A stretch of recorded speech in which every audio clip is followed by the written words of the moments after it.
Hey, what is up, everybody? This is Stevie Breach coming to you here today. I'm sitting here catching up on my WWE network that I have not watched, honestly, in a long time.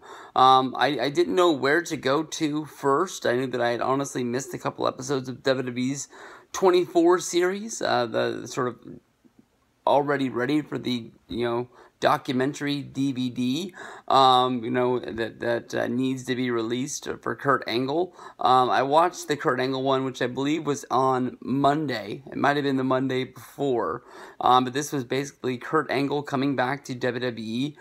We've seen them make this style of show a few times. I know that when Batista returned for WrestleMania 30, they sort of filmed a behind the scenes sort of deal with him, and they've done these sort of documentaries on guys coming back to the company that for a lot of guys that have left. Even when you watch the Dudleys DVD, they had them secretly put in the on the bus and talk about all of that things behind the scenes of guys making their surprise returns. The Kurt Angle special, the WWE 24 episode, I think it was called Welcome Home. If not, it's something close to that. Was really, really good, and something that honestly was very long overdue for collectors of WWE DVDs. We all know that Kurt Angle does not have a WWE Best Of DVD that was an official release. You can go out there and find some bootleg stuff of put together things, but of actually having Kurt talk about his real matches, the only thing that you'll be able to find is a VHS tape from roughly around 99, 2000. I believe it's called It's Damn True. It could be called something close to that. And I'm sure some people have been able to take the VHS and make a DVD transfer of it and things like that. But, as far as having something of having his best matches, even as far as I know, unless they've done it and I haven't been able to check it out, I know that when Sting debuted in WWE, at WrestleMania 31, immediately they were finally able to release another Sting DVD, something that they made almost upon his debut. The same thing they did with Kurt Angle. Angle came in, he wrestled there for about 3 or 4 months, and all of a sudden the Kurt Angle DVD came out, and then they never made another one. I know that AJ Styles got 2. I know that Jeff Hardy got 3. Might have even got a 4th if I remember right, but it never really made sense to me. They finally made an AJ Styles set when he left the company and was returning to WWE, a 3-disc set, but it just seems that for a company that needed to make money. I'm not saying that the people who collect wrestling DVDs, especially TNA DVDs, is huge. But to me, just re-releasing old, content and sitting somebody down and talking to them about the matches on there doesn't seem like it would cost a lot of money to produce, and selling those suckers for $10, $15, $20 a piece seems like that would bring in a lot of income to the company. But finally we get this. Kurt basically, it looks like a lot of this was shot WrestleMania 33 weekend when he was going into the Hall of Fame. They showed him returning to Pittsburgh, where he made his first impact in the WWE, talking about him being in the ring with Tiger Ali Singh, which I believe was on an episode of WWE Sunday Night Heat, if I remember right. But, they go into everything from him growing up to him being involved in wrestling, wrestling in the Olympics, breaking his neck on the way to the Olympics and still wrestling in them. A very cool fact was that his doctor that, helped him get through his pain on the road to the Olympics is Dr. Maroon, who ends up being the same specialist for the WWE. One thing that I took away from this whole thing that doesn't even have to do with Kurt Angle, more has to do with Daniel Bryan, was Dr. Maroon talking about how people get up when they're hurt and how champions are able to, play through the pain, and how legends, are able to sort of, find agony in the pain and push through. And this is the guy that won't clear Daniel Bryan to wrestle, who very clearly wants to wrestle more than anything. Maybe it was a really old clip from back in the day when Angle first came into WWE. But to me, honestly, maybe that should have been cleaned up a little bit. But it's a very small thing, but honestly, sitting here, it's one of the things that I remember more than anything else. They go through, Angle, being involved in the Olympics, growing up in Pittsburgh. The main thing that everyone will bring out of this is basically after the Olympics. This is a story that I've heard from Dave Meltzer many times, is basically Kurt Angle was brought in by Vince McMahon to try and be signed to the company. He was offered a very large contract. They wanted to basically do the same thing they did with Mark Henry, play off of his Olympic success. Kurt Angle actually being a gold medal winner, not just being an Olympian, and especially with being in a wrestling background, was offered a good large chunk of change to be able to be brought into the company.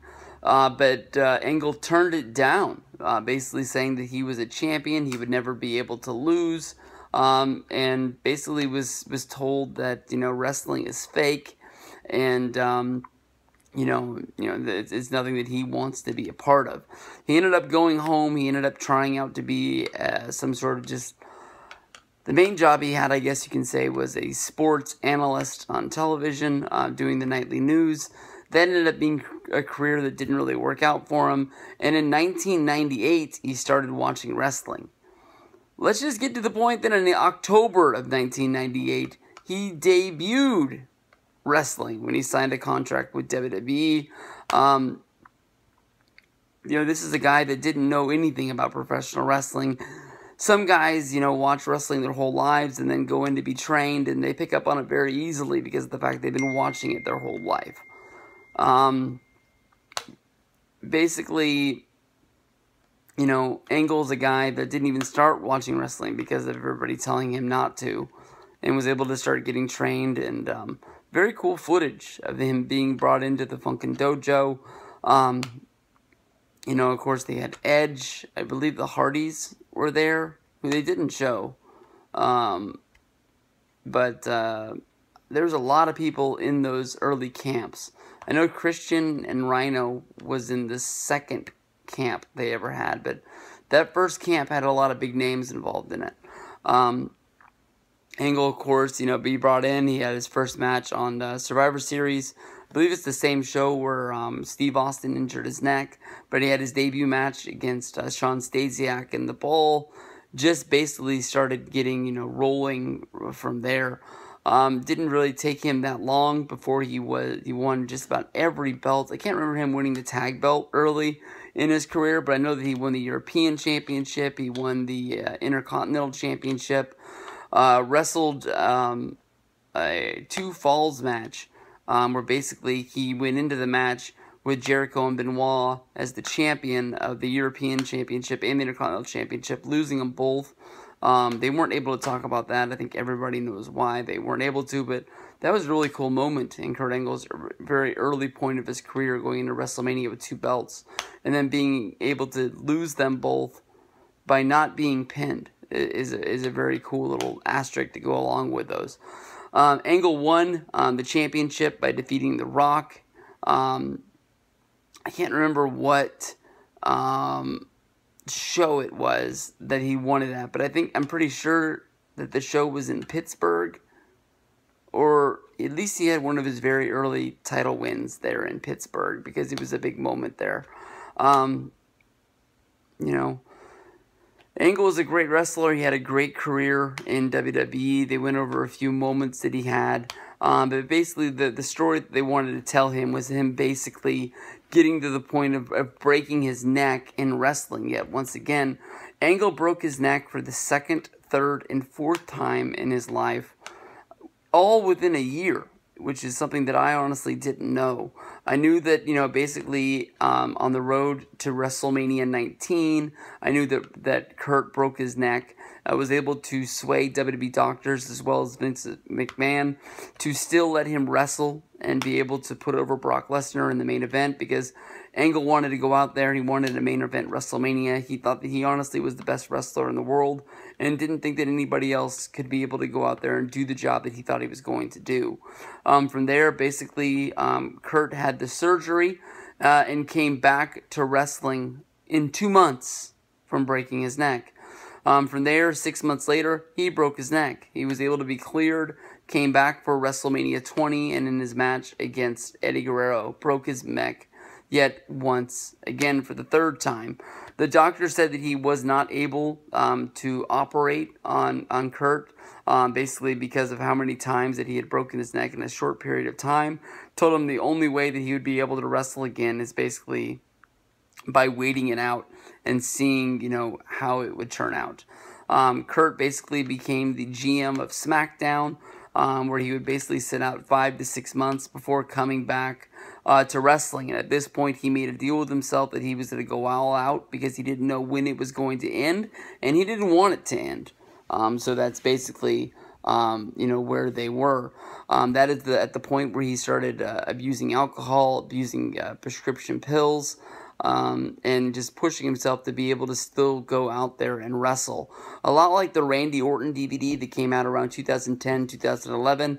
They did show a few, I guess you can say, blooper takes of Kurt Angle, where you could tell that he was not 100% there. One of those was where he basically fell asleep. Another one is basically him complaining about how long an interview was going to take to go down. At this point, around 2006, very big point of this documentary, where I think they have changed history. Kurt Angle said in his, shoot interview DVD that he wanted to get help and he wanted to take time off of the road, but Vince McMahon pushed him to the point where he could not take time off and needed to go out there and have matches against John Cena on pay-per-views, and he was a much-needed piece, and he wasn't going to be able to take time off, even if it was for, to go to rehab and get himself straight. On this documentary, they made it seem as if Vince was trying to push Angle off of the road to get better. Angle didn't want to. Angle asked for his release, and WWE granted it.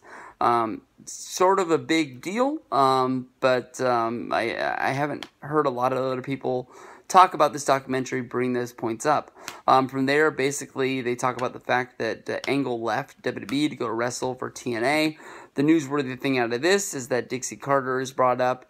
Angle does say that he had some really good matches in TNA. He hoped that Vince McMahon watched them, but doesn't know to this day if he ever did. During this time, he still abused alcohol. He still abused prescription pills. He suffered 5 DUIs in the matter of 4 years, and that basically got him to the point where he was, done. He needed to get himself better. He went to rehab, and that is where they sort of cut ties with TNA and actually don't really talk about the fact of them running out of money, lowballing of money, and things like that. So Angle comes back to WWE, completes the whole circle, full circle, and we go from there. Now he is the Raw GM. We see him week in and week out. He is a member of the WWE Hall of Fame. And he is back. To me, honestly, when they showed things of his family, and basically his wife saying that there was, he had to either get help or, she was going to leave and take the kids and he wasn't going to have a family anymore, makes me wonder how much she really believes in Angle coming back to WWE. I know that he's not on the road and he only does Monday Night Raw every Monday, but to me, honestly, that's something that I would want to get my husband out of and not back around the world of professional wrestling. But maybe they need the money. I'm not sure. I don't know. But he's back doing what he loves. He's back, in the home that he created. And he's one of the best that we've ever seen. So, very good episode. I'm sure this is going to be released on DVD sooner than later with a lot of the best Kurt Angle matches that we've ever seen. And I'm waiting for it. Peace out, everybody.